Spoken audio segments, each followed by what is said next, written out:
Welcome to this tutorial about fellowships for international students. My name is Cindy Scharschmidt and I'm the Director of Student Fellowships and Study Abroad in the Office of Global Affairs at the University of Washington, Tacoma. Like I said, I'll be talking about fellowships for international students today, and I recommend that you have either a computer or pen and paper at the ready so you may take notes during this tutorial. Here's what we'll cover today. I'll start off by talking what fellowships actually are, and then share 6 examples of fellowships that international students can apply for. For each of them, I will talk about what makes a strong candidate, and then we'll also share a variety of funding databases that you can use to look for additional fellowships if none of the ones that I'm talking about today fit your interests, or if you're just curious about what else might be out there. And then we'll talk about the application process and the support that the office provides. So what are fellowships?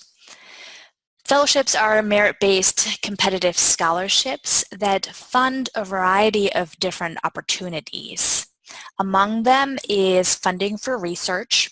So if there's a topic that you would like to delve more deeply into by way of research or scholarly work, there's funding to do that kind of work. There's a range of international opportunities when it comes to fellowships, so this is funding for study abroad, language learning, etc. Of course, I'm talking to international students here, so really you're already studying abroad and may or may not be interested in going to yet another country. There are some fellowships that support activists and public service projects, and then there's funding for graduate school. So really, there's lots and lots of different fellowships or competitive scholarships out there, and a common misconception is that you have to be a U.S. citizen or permanent resident in order to qualify for all fellowships. While there are many fellowships that require citizenship or permanent residency, there are some that international students absolutely can apply for, and those are the ones that we'll talk about. So here's the first example. This program is called the Mary Gates Research Scholarship, and it's a UW internal scholarship that provides funding for undergraduate research or scholarly work that's done by an undergraduate student and that is guided by UW faculty. Provides up to $5,000 over 2 quarters. And one of the requirements for this particular award is that you must present your research at the annual undergraduate research symposium, which takes place in May every year at the University of Washington in Seattle.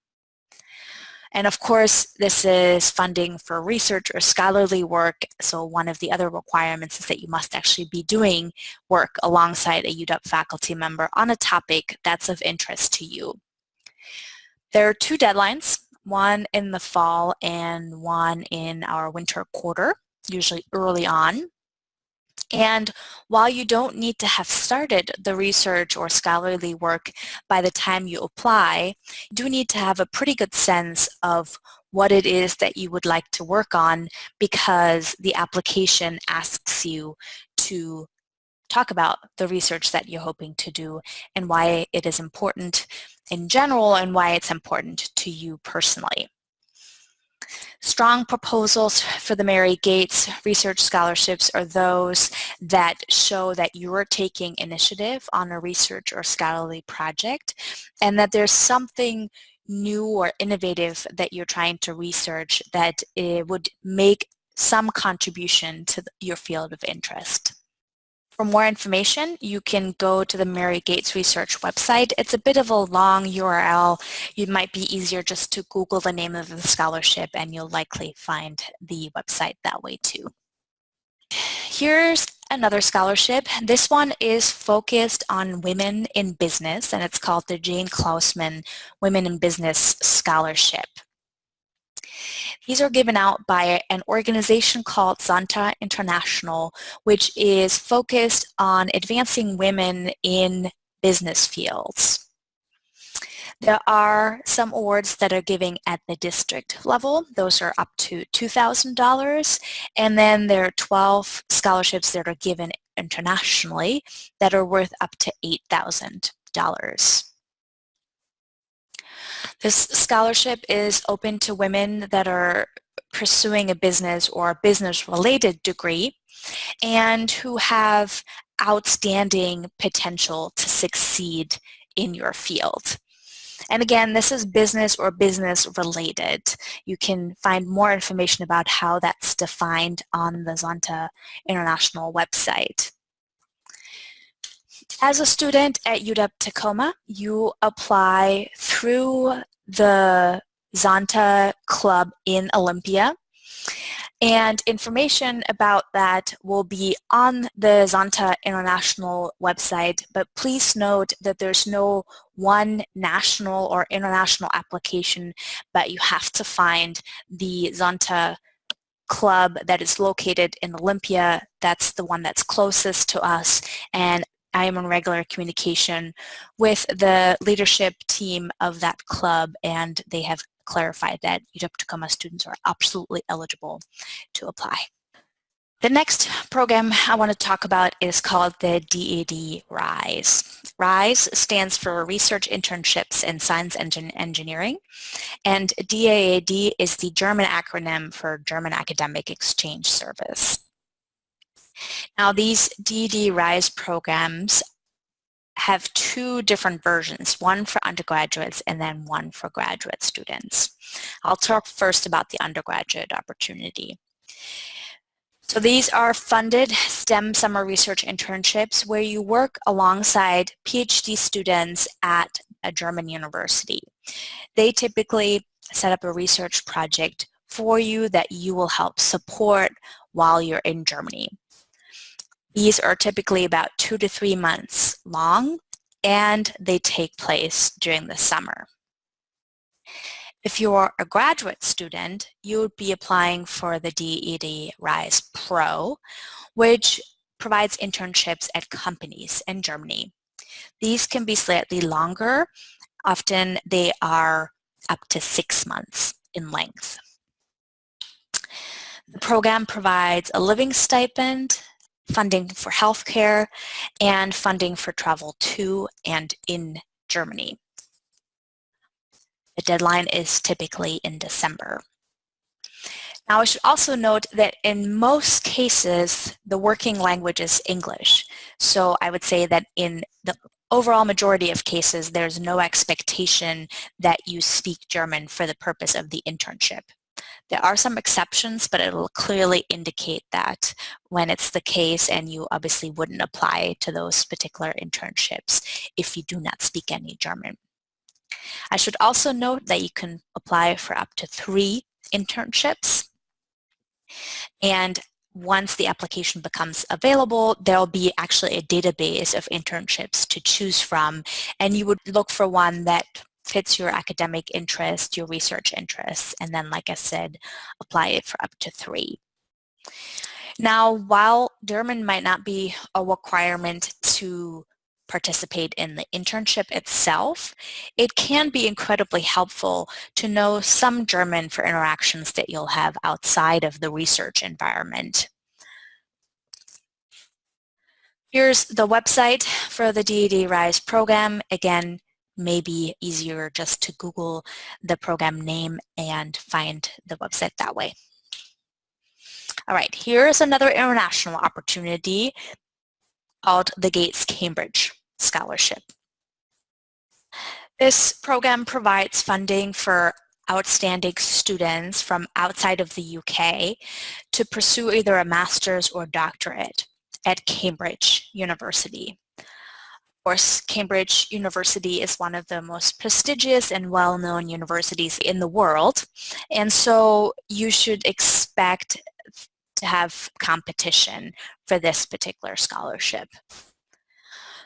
The Gates Cambridge Scholarship is looking for candidates who demonstrate academic excellence. They're also looking for candidates who have significant leadership potential. So they want to know that you will be making a significant contribution to whatever your field of interest may be.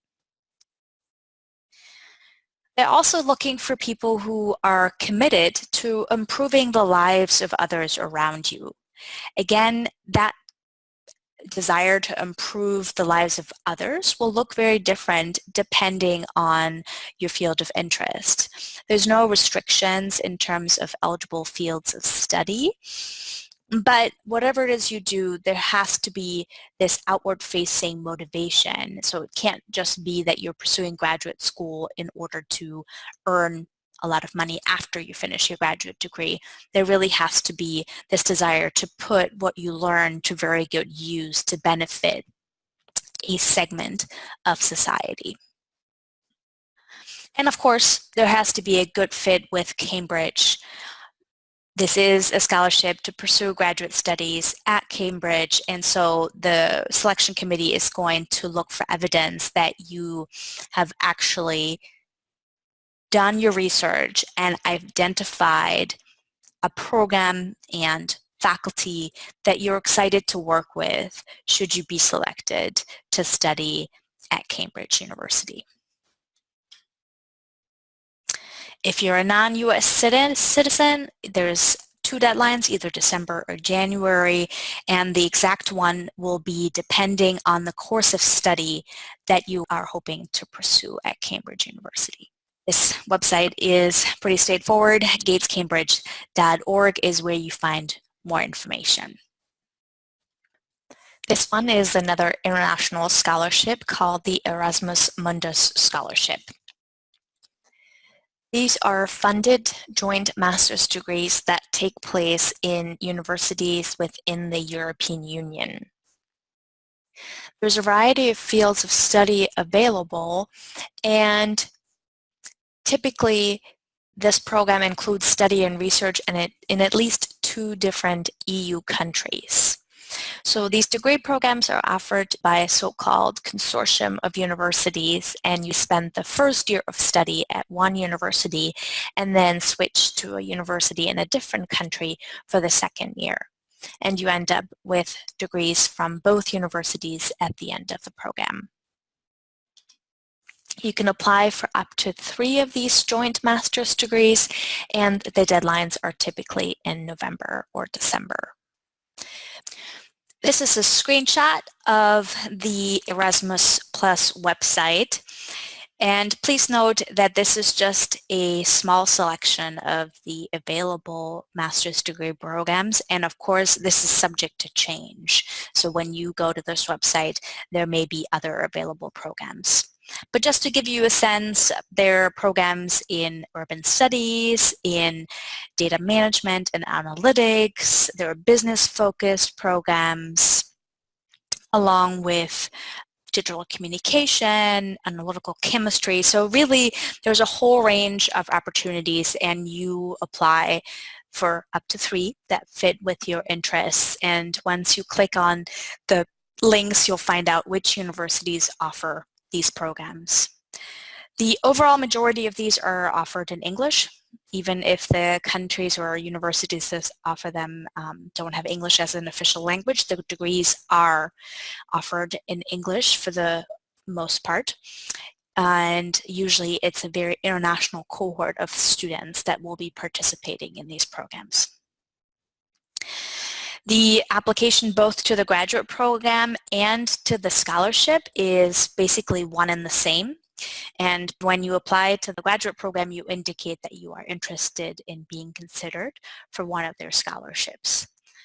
Hopefully, you'll be accepted into the graduate program with the scholarship, but there's also the chance that you might be offered a spot in the graduate program without funding. There are students that self-fund participation in these programs as well. Here's another program. This is another opportunity specifically focused on women. It's called the Schlumberger Foundation Faculty for the Future Award. This is a fellowship for women from developing and emerging economies. And it is designed to fund doctoral study in the physical sciences, engineering, and technology. The Schlumberger Foundation is looking for leadership ability, scientific talent, and recipients are expected to return to the home countries eventually to do work there and to help inspire other young women to pursue careers in these fields. The deadline is typically in November. And here's the URL where you can find more information. I understand that some of the opportunities I just shared may not be of interest to you, or maybe you're looking for additional opportunities that go beyond the ones that I have shared here today. So this is a list of funding databases that were specifically designed with international students in mind. And these, I would highly recommend you spend some time looking through to identify additional fellowship opportunities that may be a good fit for your interests and goals. First one is the University of Iowa's external grants open to non-U.S. citizens. This is a list in alphabetical order that includes short descriptions about each of these funding opportunities. Another resource is called Scholarships for Development. This is a listing of international scholarships for people from developing countries and or those who are interested in development-related fields. It's a relatively new resource, and they have a feature where you can sign up for alerts every time a new opportunity is added. And I myself have subscribed to that alert so that I keep learning about new opportunities available to international students. There's also a website called International Education Financial Aid, which includes scholarships both for U.S. students who study abroad, but also for international students who come here to the United States as their place of study. And then finally, the ISO, the International Student Organization, has a list in alphabetical order of scholarships and grants that are open to international students. Of course, going through these resources will take a little bit of time and patience, but I highly recommend that you take a look to identify opportunities that make sense for your particular interests and goals. We haven't really talked about this a whole lot, so what does the application typically involve? There's usually some kind of online application form that's pretty straightforward and looks a little bit like the information that you would provide in a resume. There's also usually application essays of some kind, and those are really an opportunity for you to shine and to really make the case for why you are a good fit for the opportunity at hand. It's also the part of the application that you have the most control over. Typically also included are letters of recommendation. The numbers will vary, but the magic number tends to be 3. And you typically need to provide official transcripts from all universities from which you've earned degrees. I highly recommend that you start about 2 to 3 months before the deadline. I know that sometimes that's not possible because you hear about an opportunity just a few weeks beforehand, and that might still work sometimes, but keep in mind that these are competitive opportunities and that it takes time to do these well. I also think of these applications as an opportunity to think through your passions and an exercise in connecting the dots between your academic, your personal, and your professional interests. This also can be a bit of an intense experience, so I highly recommend that you assemble a support team that can cheer you on and support you throughout the application process. I would love to be a part of that support team. If you want to hear from UW-Tacoma students who have previously applied for competitive fellowships, I would like to direct you to the UW-Tacoma Fellowships YouTube channel, where I feature advice that UW-Tacoma students and alumni give future applicants. Like I said, I'm here for support, and I can provide advice throughout the application process. I can provide feedback on your application materials. I can help you strategize about how and who to ask for letters of recommendation. I also provide workshops and facilitate campus interviews or nomination processes in those instances where they're needed. And the website is tacoma.uw.edu/scholar. That concludes today's webinar. And here is additional contact information for the Office of Global Affairs, and I should say that the Student Fellowships Unit is part of the Office of Global Affairs. The email address is tscholar@uw.edu. We're on Twitter and Facebook, and we're located in GWP 102, and you can reach us over the telephone at 253-692-4358. Thank you, and I look forward to hearing from you.